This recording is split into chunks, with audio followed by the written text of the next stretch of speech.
Assalamualaikum warahmatullahi wabarakatuh. Salam hormat kami kepada seluruh masyarakat Indonesia. Alhamdulillah, pada kesempatan kali ini, pada seluruh masyarakat Indonesia, khususnya para jemaah haji Indonesia di Tanah Suci dan keluarga yang menyaksikan dari tanah air, kami kembali menyampaikan update penyelenggaraan ibadah haji 1447 Hijriah pada hari ini Ahad 10 Mei 2026 langsung dari Mekah Al-Mukarramah, Arab Saudi. Yakni dengan fokus pada penguatan perlindungan jemaah dari praktek haji non-prosedural, himbauan menjaga kesehatan menjelang fase puncak ibadah haji, serta kesiapan jemaah gelombang kedua yang tiba melalui Jeddah. Alhamdulillah hari ini kita memasuki hari ke-20 masa operasional penyelenggaraan ibadah haji. Secara umum seluruh layanan haji Indonesia mulai dari pemberangkatan di tanah air, kedatangan di Arab Saudi, akomodasi, konsumsi, transportasi, kesehatan hingga pembinaan ibadah berjalan lancar, tertib dan terus berada dalam pendampingan petugas. Berdasarkan data terakhir sebanyak 323 kloter dengan 124.243 jemaah dan 1.289 petugas telah diberangkatkan menuju Arab Saudi. Sementara itu pergerakan jemaah dari Madinah menuju Mekah terus berlangsung secara bertahap. Hingga saat ini sebanyak 204 kloter dengan 78.446 jemaah dan 816 petugas telah tiba di Mekah untuk melaksanakan umrah wajib serta mempersiapkan diri menuju puncak ibadah haji. Untuk kedatangan jemaah haji gelombang kedua melalui King Abdul Aziz International Airport telah tiba 47 kloter dengan 17.861 jemaah dan 189 petugas. Selain itu, sebanyak 3.266 jemaah haji khusus juga telah tiba di Arab Saudi dan mulai menjalani rangkaian ibadah sesuai jadwal yang ditetapkan. Kami mengimbau jemaah haji gelombang kedua yang diberangkatkan menuju Jeddah agar mengenakan kain ihram sejak di embarkasi. Hal ini penting karena jemaah gelombang kedua akan mengambil mikot dalam perjalanan menuju Arab Saudi dan selanjutnya bergerak menuju Mekah untuk melaksanakan umrah wajib. Ikuti arahan petugas, pastikan niat ihram dilakukan sesuai ketentuan dan jaga ketertiban selama perjalanan. Bapak dan Ibu sekalian, pada kesempatan ini Kementerian Haji dan Umroh kembali menegaskan bahwa pelaksanaan ibadah haji hanya dapat dilakukan dengan visa haji resmi.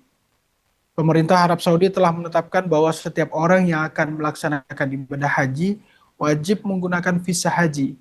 Di luar visa haji, keberangkatan untuk berhaji tidak diperbolehkan.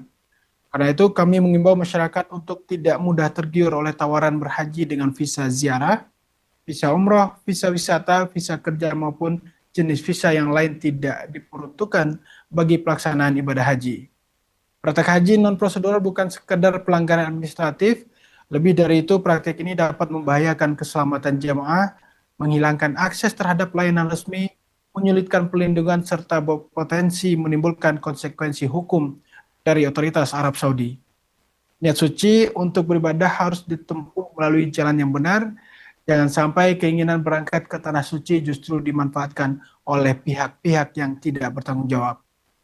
Kemenhaj bersama kementerian dan lembaga terkait terus memperkuat langkah pencegahan dan pengawasan terhadap praktek haji non-prosedural dan pemerintah telah membentuk satuan tugas pencegahan penegakan hukum haji non-prosedural yang melibatkan Kemenhaj, Kementerian Imigrasi dan Pemasyarakatan, serta Kepolisian Republik Indonesia.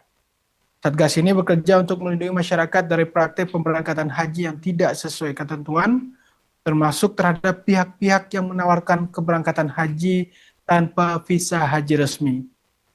Kami mengajak seluruh masyarakat untuk lebih waspada, memeriksa setiap informasi dengan cermat, dan memastikan seluruh proses keberangkatan haji dilakukan melalui jalur resmi. Haji adalah ibadah agung, maka persiapannya pun harus dilakukan dengan tertib, aman, dan sesuai ketentuan. Bapak dan Ibu sekalian, jelang fase puncak haji, kami juga mengimbau seluruh jamaah untuk semakin disiplin menjaga kesehatan, karena puncak haji membutuhkan kesiapan fisik yang baik, ketenangan mental, dan kemampuan mengatur aktivitas. Karena itu jemaah diminta tidak memaksakan diri melakukan kegiatan yang tidak mendesak, terutama di luar hotel dan pada waktu siang hari.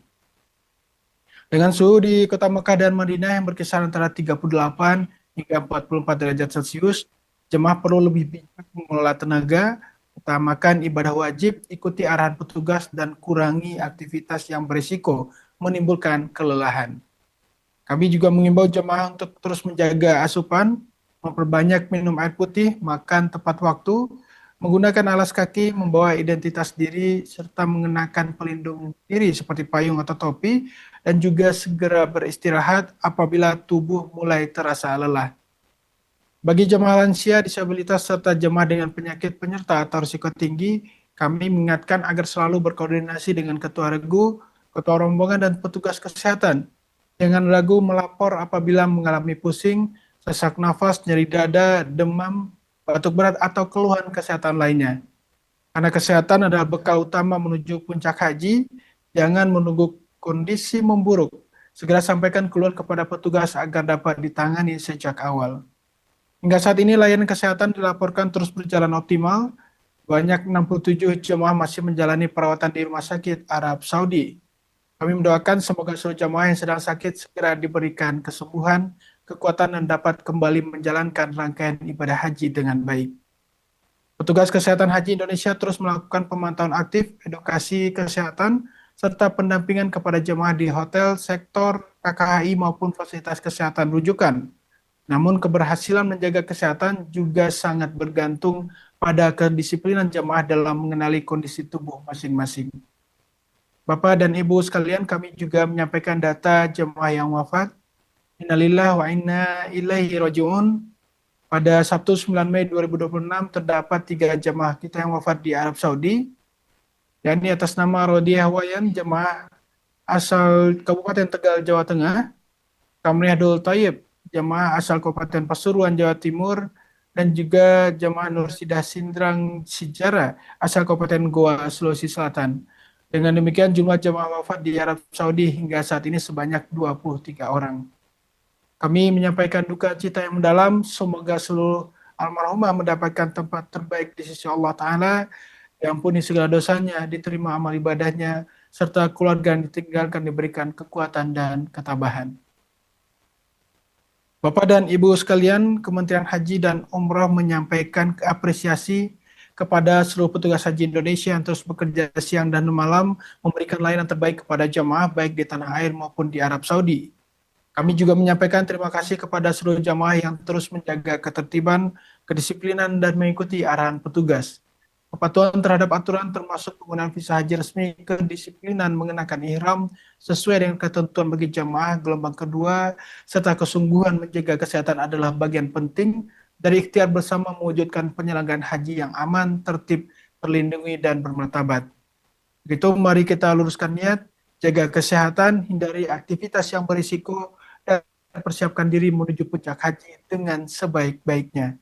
Semoga Allah Subhanahu wa Ta'ala memberikan kemudahan, perlindungan, dan kesehatan kepada seluruh jamaah haji Indonesia, serta menjadikan seluruh rangkaian ibadah hajinya mabrur. Amin, amin, ya rabbal alamin. Demikian update kita pada kesempatan hari ini, Haji Ramah Lansia, Disabilitas, dan Perempuan. Wassalamualaikum warahmatullahi wabarakatuh.